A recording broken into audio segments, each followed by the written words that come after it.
everyone, my name is BunniiMxrie, and today we are playing Is It Wrong to Kiss the Bracken from Lethal Company? A game on itch.io if you would like to play.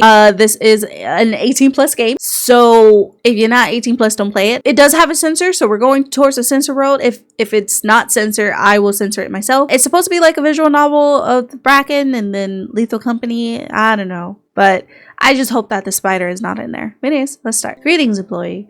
Current registered. Okay. As a part of the regular protocol, please enter your first name to log. Yes, that is correct. Oh, my pronouns. She, her. That's fine. Yes. Ooh, not test. Yes. Type your favorite enemy, Bracken.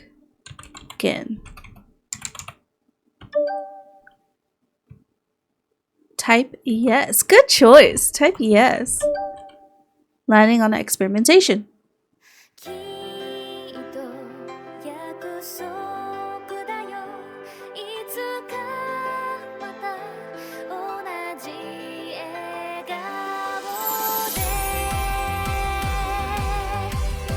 I have no wait. Okay. I don't know. We're just gonna turn this music down and resume. Day 1. I was hoping for a fresh start, but I'm just in debt. I'm just in debt? What? I sigh as I jump off the side of the rickety ship, boots kicking up a flurry of dust. Another day. 2 undergrad degrees, 1 postgraduate, and a whole year of rejection emails. This is the best I can get. A rundown job doing God knows what in the middle of butt crap nowhere in a desperate attempt to pay off my student debt. I collect scrap, drop it off, and receive payment. Rinse and repeat. Sighing, I unlock my phone to check on my main group chat. It's my only solace, keeping me going in this monotone? Which is kind of sad now that I think about it. Affectionately named the Hot Monster Simp Chat. They've asked me to keep them updated during my assignments on this new moon. I scroll through the chat and peruse the usual flood of way too sexy monster pics before typing out a response. Hey yo, landed safely. Immediately, I get a ping back from Ori. Of course, she would be the one to reply the quickest. If you see any hot monsters, kiss them. I laugh and type out a response. This isn't fantasy stuff. I don't know how to pronounce that. Or from Elderly Pyrus. I don't want to die. Another friend responds with fake crying gif. Chuckling to myself, I lock my phone and stash it into my pocket, turning to my teammate. What's the status? That's literally the ears that I have on Lethal Company, which I need to play again. Well, I need to record again. But anyways, Larry turns and brandishes his clipboard. We haven't worked together before, but people at HQ says he's easy to get along with, which rings true so far. Plus, he's a great navigator and has experience with freakish weather patterns common on alien moons. Everything looks good. The weather shouldn't be too bad for the duration we're here. Although, by my calculations, there is an 88% chance of storm happening tomorrow morning. Oh, should we set the shields up? Nah, let's do it later. We can grab some scrap. We can grab some scrap inside and then set it up when the sun isn't so harsh. Nodding, I strap on the essentials, a flashlight, and a walkie-talkie. When they're secured across my shoulder, I grab a shovel. Thanks, Larry. Luckily, we shouldn't be here for too long. The quota isn't much this time. Larry nods and gathers up his flashlight and shovel before jumping off the side of the ship, kicking up dust as he lands. I follow, looking up toward the looming building ahead. Experimentation, an abandoned moon that once held life. Not very dangerous compared to the likes of the other moons. Not like Dyne or Titan. I turn to Larry. We should be careful. Always am. I huff as I stagger back towards the door, holding a large crate of bottles and a bolt, my shovel balanced precariously on top. I haul my cargo over to the ledge, dumping it onto the dusty ground below, before descending and talking into my walkie-talkie.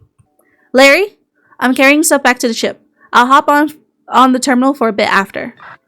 Okie dokie, pineapple bulky. Oh, the bulky.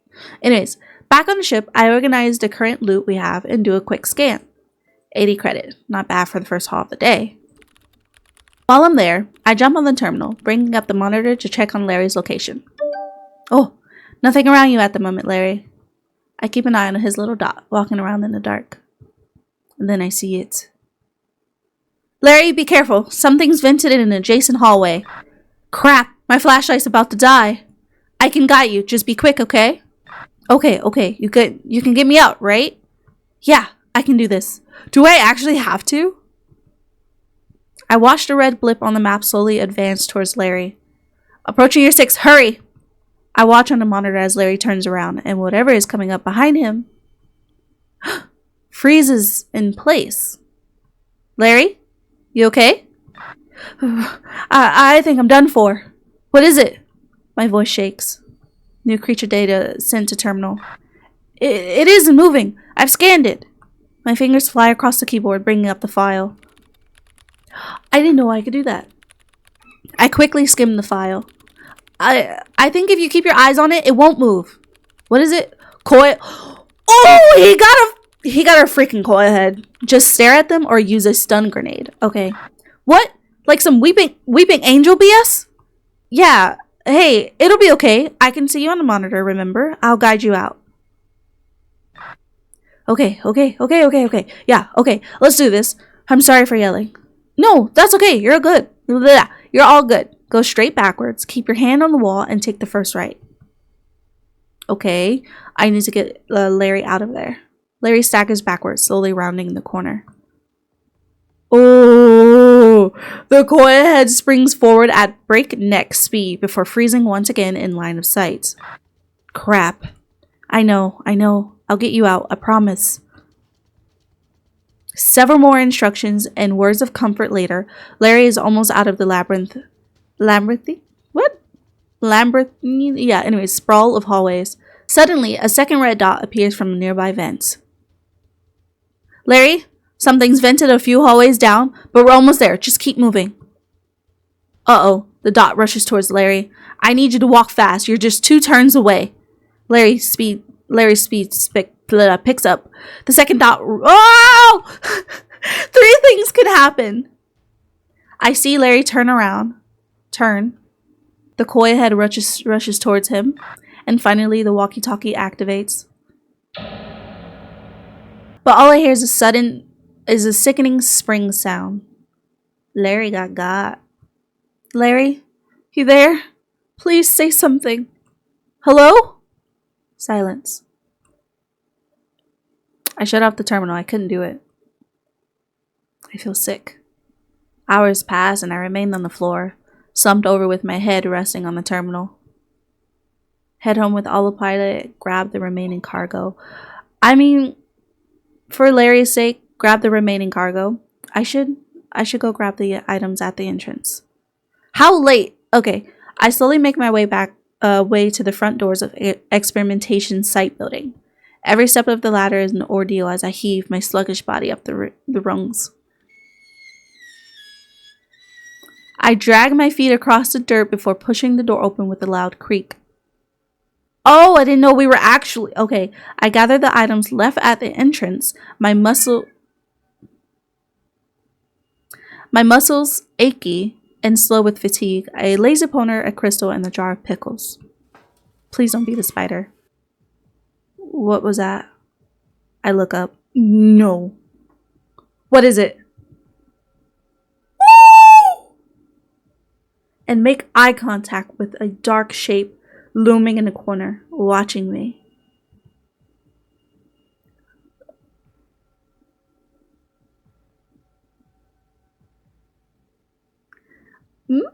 I fly into a panic, scrambling back against the door as it steps into view. Tall, humanoid, and dark in color with glowing white eyes. Several leaf-like structures protrude from its back. Its eyes widen and takes a step forward. Okay! I need to distract it. My fingers grasp the crystal and toss it at the creature. It falls short, landing at its feet. It stops, staring at the gem as it skids to its feet with a clattering sound. I take the chance to escape through the front door and sprint back to the ship. I don't sleep well that night. Do you love the Bracken and its 2-hit multi-attacks? I'm awoken by the horrific sound of the aircraft shuddering. It creaks loudly as if the metal plating is barely holding together. The storm. In my state last night, I forgot to set up the protective shields. Crap. The ship rattles as the storm batters the metal exterior. I hear something tearing and landing on the ground with a heavy thud. I have no choice but to wait till the storm subsides. Bunkering down in my cot, I wrap myself in a blanket. The winds tear at the ship's exterior. The entire ship creaks and shakes, pebbles making horrific clanging sounds against the sheet metal. I check my phone to see if I can at least talk to my friends in the Hot Monster Simp chat. No signal. Great. I cover my ears, close my eyes, and wait. Whichever claims me first, sleep or the storm, it can find me here. Several hours pass.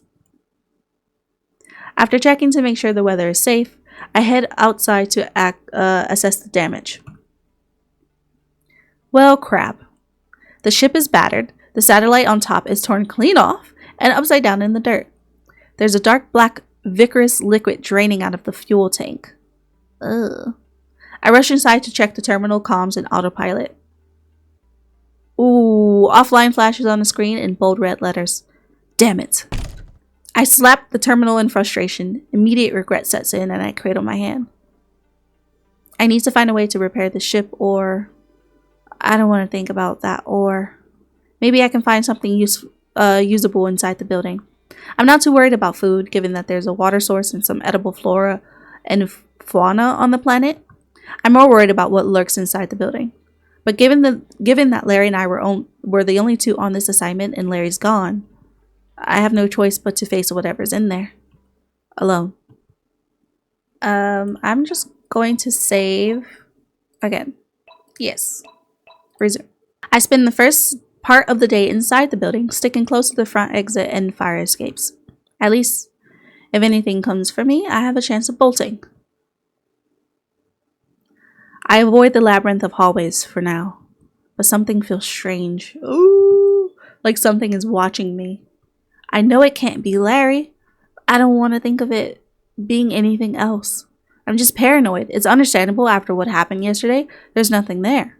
I mutter to myself, hell-bent on deluding myself so that I can keep it together. There's nothing there. There's nothing there. There's nothing. I head back the way I came and stop. There's something on the floor. A bolt sits on the ground alongside a laser pointer. Huh? I don't remember seeing these. I must have missed them or dropped them. I'm so tired. I just didn't realize, I guess. Okay. I pick up the items and head to the front door, depositing them outside before re-entering the building. Looks like I've cleared the front area. It seemed like it's time to go further in. The bolts are useful and the sheet metal too, so if I can find more, maybe I can make some repairs. Whoa! I hate this corridor because it always seemed like the spider is in it. If the spider is in here, I'm mad. I flick on my flashlight, grip my shovel, and step into the labyrinth of hallways. I made sure to open the necessary blast doors beforehand so it was easy to move around. An hour passed dully, and I sigh as I stumble over my 6th key. Can't I just get something useful? That's when I hear it. Please don't be a spider. No! The shrill creak of rusty hinges as a vent opens. I turn around and bolt towards the door. Bolt towards what I desperately hope is the exit. It's not. Where's the exit? Where is it?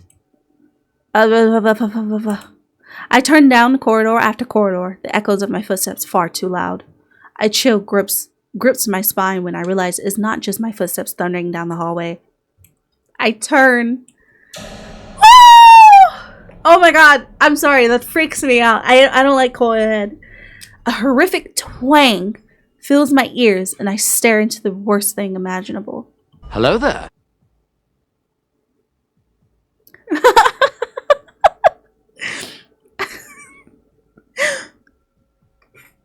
Don't question what I'm playing. Don't do it. Don't. In the comments, like, Bunny, what is this? I don't know. Okay? I thought it was cool or like funny. I don't know. The pale bodied, unnaturally stiff arms and a large coil topped with a banged up mannequin head. It came right to me. The coil head that killed Larry towers over me, its head bobbing menacingly.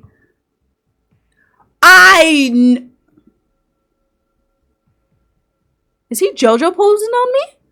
As if fate was written to laugh at me, my flashlight flickers before going out. I'm ducked. I'm going to die on some distant moon, working a crappy job that pays peanuts without ever making a dent in my ever-growing student debt. I'll never get to talk about how mitochondria from Orb Z is hot with Orin and Chube ever again. Okay, friends. Help! I can barely get my voice above a whisper. Not that it would matter. There's no one to hear me. No one to help, even if I could be heard. I whimper and take a step back, my hand shaking as if it traces the rough brick. Step by step, I move backward, trying desperately to remember my way back. My fingertips scrape against the wall in desperation, and my eyes focus on the creature in the darkness. But the further I get, the less sure I am that I'm squinting at anything. I round the corner. Woo! The coil head appears in my line of sight at breakneck speed. The sound makes me jump. I start crying. The sound of its springs bounce off the walls aggressively. I can't do this. I'm done. I can't even say goodbye to my family or my friends. I take another step and stumble backwards, falling. I close my eyes. Oh, I hear a loud crunch and my eyes fly open.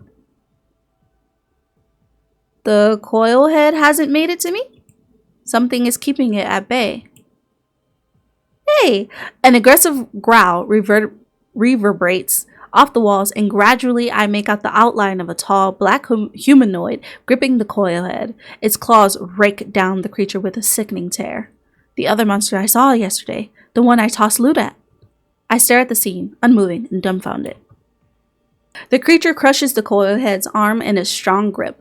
I watch in fascination as the leafy tendrils on his back straighten into blades. They extend, surging around the coil head, and then stab into it. I don't dare to breathe. Maybe it doesn't see me. Ooh. Oh! Then a dull spring sound followed by a thump makes my eyes bulge. The creature ripped the coil head's head off. A hissing sound fills the air as the coil head's body behind shudders and crackles, emitting flames and a strange gas. Now's my chance. I attempt to scramble to my feet, wincing as a sharp pain shoots up my ankle. Crap, I must have heard it when I fell. I start dragging myself forward, terrified. I just need to get far away enough so that the world flips upside down. My feet no longer touch the ground. Strong arms cradle me as my surroundings pass in a blur. Whatever has me, we're running from the exploding coil head. Thank you? When I open my eyes again, I'm back at the entrance. I'm placed gently on the ground, my back resting against the exit door. The leaf-adorned creature crouches over me, looking almost concerned.